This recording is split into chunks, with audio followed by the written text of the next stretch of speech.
বছরের শিশু রামিসাকে ধর্ষণ করে হত্যা করেছে।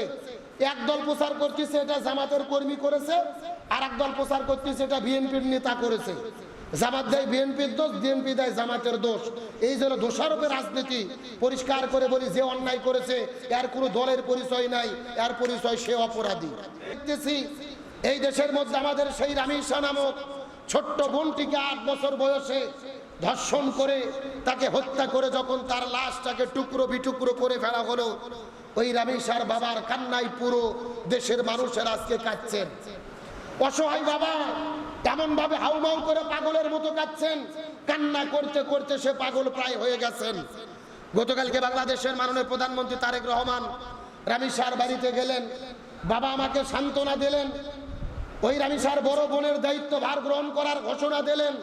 তার বাবা কেঁদে কেঁদে বলছিলেন, জানি না আমি বিচার পাবো কিনা, আমার সন্তানের বিচার করার কোনো দরকার নাই, তার কারণ আমি জানি বিচার চাইয়ে কোনো লাভ নাই, এই বাংলাদেশে বিচার পাওয়া যায় না। 55 বছর বাংলাদেশ স্বাধীনতার পার হয়ে গেছে, কোনো বিচার আমরা দেখতে পারিনি। একটা বাবা মনে কত কষ্ট থাকলে, কত আবেগ থাকলে, কত আক্ষেপ নিয়ে, কত মনে হতাশা নিয়ে এমন কথা বলতে পারে। আজকে রামিসার বাবার এই বক্তব্য শুধু বক্তব্য নয়, বরং এই বাংলাদেশের শাসন ব্যবস্থা, বিচার ব্যবস্থা, সরকার সার্বভৌমত্ব, আইনের ব্যাপারে তিনি চ্যালেঞ্জ ছুড়ে দিয়েছে।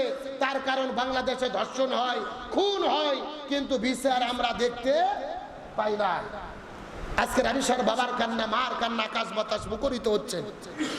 স্কুলের মধ্যে তিনি ফার্স্ট গার্ল ছিলেন, পড়াশোনায় ভালো ছিলেন রামিসা। পরের দিনে তার স্কুলের বন্ধু বান্ধবীগুলো হাউমাউ করে কান্না শুরু করেছেন স্কুলের ভেতরে। যেই বেঞ্চে রামিসা বসতেন সেখানে ফুল রেখে প্রত্যেকটা বন্ধু বান্ধবী, ছাত্র ছাত্রী, শিক্ষকেরা হাউমাউ করে কাঁদছেন। তিনি বলেছেন আমার বিচারের দরকার নাই, বাংলাদেশে বিচার হয় না। মাননীয় প্রধানমন্ত্রী তারেক রহমানকে বলি, সত্যি যদি আপনি সার্বভৌম ক্ষমতার অধিকারী হন, আপনি যদি প্রধানমন্ত্রী হন, ওই গত 17 বছর আমরা দেখেছি বাংলাদেশে যখন কোনো মানুষ মারা যেত, ওই স্বৈরাচার হাসিনা তাদের বাড়িতে গিয়ে মায়া কান্না কেঁদে সান্ত্বনা দিত।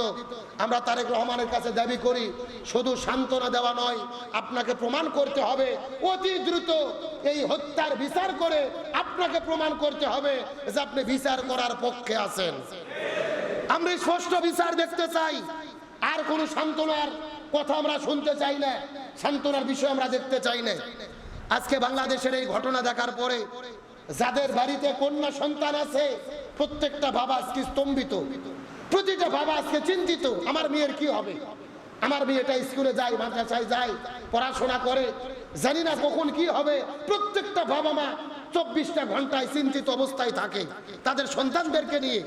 এই হতাশা থেকে দূর করার জন্য প্রকৃতপক্ষে দ্রুত গতিতে বিচার করার মাধ্যমেই সরকার প্রমাণ করতে পারে যে আমরা বিচার করার পক্ষে আছি। তবে বাংলাদেশ স্বাধীনতার 55 বছর পার হয়ে গেছে, এই দেশের প্রচলিত আইন দিয়ে যে বিচার হয়েছে, এই বিচার দিয়ে অন্যায় বন্ধ করা যায় নাই। সুতরাং দাবি উঠেছে, অন্যায় বন্ধ করতে গেলে কোরআনের আইন দিয়ে, শরিয়া নীতি দিয়ে এই ঘাতকদেরকে প্রকাশ্য দিবালোকে ফাঁসির দড়িতে ঝুলিয়ে হত্যা করে বিচার কার্যকর করতে হবে। কোরআনের বিচার ছাড়া, শরিয়া বিচার ছাড়া অন্যায় অপকর্ম বন্ধ করা যাবে। কিন্তু বাংলাদেশের জনগণ যখন বলল আমরা শরিয়া নীতিতে বিচার চাই, তখন স্বরাষ্ট্রমন্ত্রী সালাউদ্দিন আহমেদ সাহেব বলতেছে যে শরিয়া আইনে বিচার করা যাবে না, ওটা হলো মধ্যযুগের বর্বরতা। নাউজুবিল্লাহ বলেন। শরিয়ার বিচার, কোরআন হাদিসের বিচার নাকি মধ্যযুগের বর্বরতা। উনি বলতেছে আমরা আধুনিক যুগে বসবাস করি, এখানে প্রকাশ্য দ্রুত গতিতে শাস্তি দেওয়া যাবে না। নির্বাচনের আগে যেই সালাউদ্দিন সাহেব বলেছিল ক্ষমতায় গেলে মদিনার সনদে দেশ চালাবো, মদিনার নীতিতে দেশ চালাবো, আর আজকে মন্ত্রী হওয়ার পরে বলতেছে ওই মদিনার শাসন, কোরআন হাদিসের নীতি হলো মধ্যযুগের বর্বরতা। এগুলো আল্লাহর আইনের সঙ্গে সীমা লঙ্ঘন ছাড়া আর কিছু হতে পারে না। আমি তো মনে করি তার এই বক্তব্যের মাধ্যমে তিনি কোরআনের আইনকে তাচ্ছিল্য করেছে, শরিয়া আইনকে তাচ্ছিল্য করেছে, আর কোরআন সুন্নাহর আইনকে তাচ্ছিল্য করে ইমানদার থাকা যায় না। এটা স্পষ্ট কুফরি। আপনি কাকে মধ্যযুগের বর্বরতা বলছেন? যেই সমাজে নারীর কোনো অধিকার ছিল না, আইয়ামে জাইলিয়াতের যুগে কন্যা সন্তানদেরকে জীবন্ত হত্যা করা হতো, আমার নবী কন্যা সন্তানের অধিকার দিলেন, কন্যা সন্তানের মর্যাদা আমার নবী দিলেন। আমার নবী বললেন, কন্যা সন্তান যেই ঘরে জন্মগ্রহণ করে ওই ঘরে আল্লাহর রহমত নাজিল হয়। যদি কারো একটা কন্যা সন্তান থাকে তার একটা জান্নাত, দুইটা কন্যা সন্তান থাকলে দুইটা জান্নাত, তিনটা কন্যা সন্তান থাকলে আমি নবী আমার সাথে জান্নাত। জোরে বলেন না সুবহানাল্লাহ। ইসলাম নারীর অধিকার দিল, ইসলাম নারীর নিরাপত্তা দিল। আপনি সেই যুগের নীতিকে বলতেছেন মধ্যযুগের বর্বর আইন। হযরত উমর ফারুক, আবু বকর, উমর, উসমান, আলী রাদিয়াল্লাহু তাআলা আনহুমা চারজন শাসক খেলাফার শাসন কায়েম করেছে। উমর ফারুক রাতের বেলা রাস্তায় ঘুরে ঘুরে মানুষের বাড়িতে খাবার পৌঁছে দিয়েছে। এমন বিচারক, এমন শাসক, চেয়ারম্যান, মেম্বার, এমপি, মন্ত্রী বাংলাদেশে আছে? হযরত উমর ফারুক বিচার কার্যকর করেছে।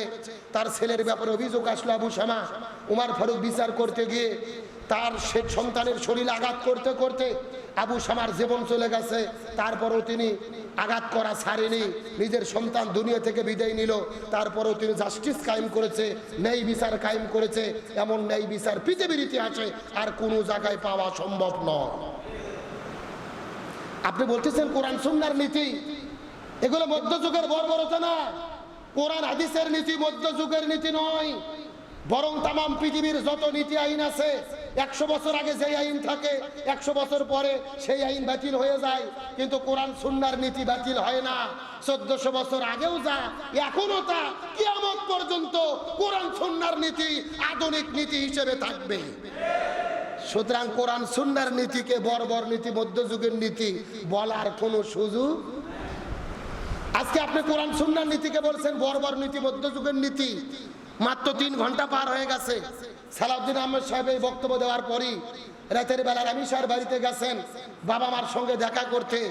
রাস্তায় হাজারো জনতা তাকে দেখার পরে স্লোগান দিচ্ছে ভুয়া ভুয়া বলে। উনি এখন পর্যন্ত মন্ত্রী, আর জনগণ তাকে ভুয়া ভুয়া বলে মিছিল করতেছে। এগুলো কি সম্মানের না অপমানের? এর চাইতে লজ্জার কি হতে পারে? আপনি 3 ঘন্টা আগে কোরআন সুন্নাহর নীতিকে বর্বর নীতি, মধ্যযুগের নীতি বলেছেন। 3 ঘন্টা পরে আল্লাহ আপনাকে জাতির কাছে অপমানিত করলো। যদিও এগুলোকে আমরা সমর্থন করি না, তবে আরবিতে প্রবাদ বাক্য আছে কামাতা দিনু তুদান, যেমন কর্ম। জোরে বলেন যেমন কর্ম। সুতরাং মাননীয় প্রধানমন্ত্রীকে বলি, স্বরাষ্ট্রমন্ত্রী সম্পূর্ণরূপে ব্যর্থ হয়েছে, তাকে পদত্যাগ করে এখান থেকে সরাইয়া দেন। প্রয়োজনে লুৎফুজ্জামান বাবরকে বসাইয়া দেন। তার এই সমস্ত মিষ্টি গল্পতে জনগণকে ভুলানো যাবে না। এই দেশের মানুষ আমরা আমাদের নিরাপত্তা চাই কি চাই না? মানুষ মারা যাবে, শিশু ধর্ষণ হবে, 1 সপ্তাহে 7 জন শিশু ধর্ষণ, গতকালকে চট্টগ্রামে আরেকজন ধর্ষণ, প্রতিদিন খুনের কথা। নিরাপত্তা যদি দিতে না পারেন সরে দাঁড়ান। শরিয়া নীতি নিয়ে আজগবি কোনো কথা বলবেন, এটা জনগণ কখনো মেনে নেবে। আর বাংলাদেশের রাজনীতি হলো দায় চাপানের রাজনীতি। 7 বছরের শিশু রামিসাকে ধর্ষণ করে হত্যা করেছে। একদল প্রচার করতেছে এটা জামাতের কর্মী করেছে, আর একদল প্রচার করতেছে এটা বিএনপির নেতা করেছে। জামাত দেয় বিএনপির দোষ, বিএনপি দেয় জামাতের দোষ। এই জন্য দোষারোপের রাজনীতি। পরিষ্কার করে বলি, যে অন্যায় করেছে এর কোনো দলের পরিচয় নাই, এর পরিচয় সে অপরাধী। এই দলের পরিচয় দিয়ে বাঁচানোর চেষ্টা করা হয়, বাঁচানোর চেষ্টা নয়। অন্যায় যে করেছে কোরআন হাতে নিয়ে চ্যালেঞ্জ করে বলতে পারি, আজকে রামিসাকে যে ধর্ষণ করেছে 24 ঘন্টার ভেতরে সে যেহেতু অপরাধ স্বীকার করেছে, বাইতুল মুকাররমের উত্তর পাশে প্রকাশ্য দেবালোকে তাকে যদি ফাঁসির দড়িতে ঝুলানো হয়, পাথর মেরে হত্যা করা হয়, দেহ থেকে কাল্লা আলাদা করা হয়, কোরআনের নীতিতে বিচার করা হয়, 24 ঘন্টার ভেতরে এই বাংলাদেশে আইন শৃঙ্খলা পরিস্থিতি স্বাভাবিক হতে বাধ্য হবে।